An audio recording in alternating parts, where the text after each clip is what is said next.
Hello dear students, इस video में बच्चों हम लिंग के बारे में बात करते हैं। लिंग यानी कि जेंडर, जिससे हमें किसी के पुरुष या स्त्री होने का पता चलता है। जिस शब्द से उसे हम लिंग कहते हैं, जैसे कि राजकुमार, राजकुमारी। तो राजकुमार पुरुष जाति का पता चला रहा है, राजकुमारी से स्त्री जाति का पता चल रहा है। इसी तरह से अध्यापक से पुरुष जाति का और अध्यापक से स्त्री जाति का। तो वो लिंग का अर्थ होता है चिन्ह या निशान। तो शब्द के जिस रूप से हमें मालूम पड़े कि पुरुष जाति है या स्त्री जाति है, उसे हम लिंग कहते हैं। तो लिंग के भेद, लिंग दो तरह के होते हैं, पुल्लिंग और स्त्रीलिंग। जिन संज्ञा शब्दों से पुरुष होने का पता चले उन्हें पुल्लिंग कहते हैं, जैसे राजा, छात्र, लड़का।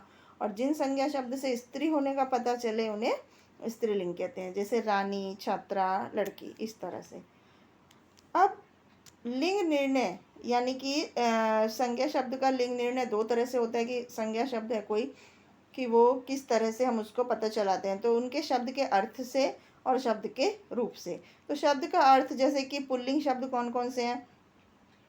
लोहा, समुद्र, सूर्य, आम। तो ये स्त्री पुरुष पुल्लिंग शब्दों में आते हैं।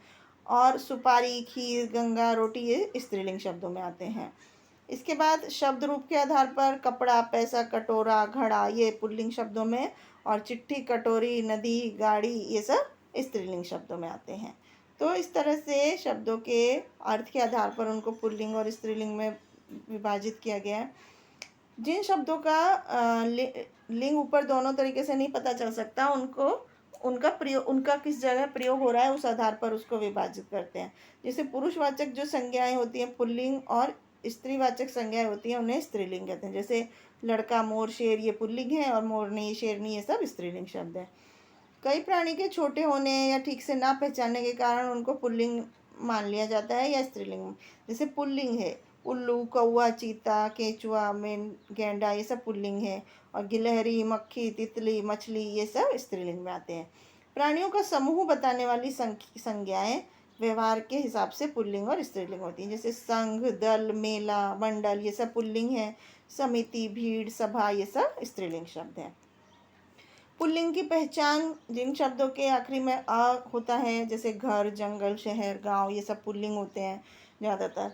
संस्कृत के अकारांत शब्दों को छोड़कर हिंदी में जितने भी सभी अकारांत शब्द हैं वो पुल्लिंग होते हैं, जैसे घोड़ा, कुत्ता, मुर्गा। जिन भाववाचक शब्दों के आखिरी में आव, पन, तो ये होते हैं, ये पुल्लिंग होते हैं, जैसे लड़कपन, बुढ़ापा, मनुष्यत्व। पहाड़, महीने, दिनों के नाम, ये सभी पुल्लिंग होते हैं। वृक्षों के जितने भी नाम हैं ये सभी पुल्लिंग होते हैं। स्त्रीलिंग की पहचान, जैसे संस्कृत के अकारांत शब्द होते हैं वो ज़्यादातर स्त्रीलिंग होते हैं, जैसे लता, प्रिया, सुषमा।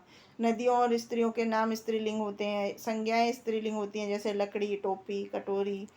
जितनी भी तारीखों के और भाषाओं के नाम होते हैं वो स्त्रीलिंग होते हैं, जैसे पूर्णिमा, अष्टमी, प्रतिपदा, इस तरह से।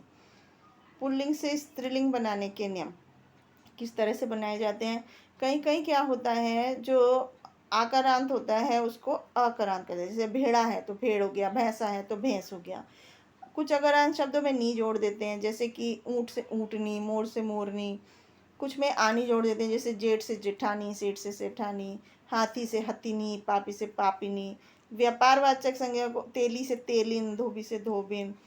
कुछ अकारांत शब्दों में ई लगा देते हैं, पहाड़ से पहाड़ी, देव से देवी। तो इस तरह से आ के आखिरी में शब्दों को बड़ी जोड़ देते हैं, जैसे लड़का से लड़की, चाचा से चाची। तो इस तरह से अलग अलग शब्दों में हम अलग अलग तरीके से पुल्लिंग और स्त्रीलिंग, पुल्लिंग का स्त्रीलिंग बनाते हैं। तो ये था लिंग के बारे में कि लिंग क्या होते हैं, किस तरह के से हम उनको पहचानते हैं, और कितनी तरह से हम उसको लिंग परिवर्तन कर सकते हैं पुल्लिंग का स्त्रीलिंग में। तो आई होप आपको समझ में आया होगा। Thank you.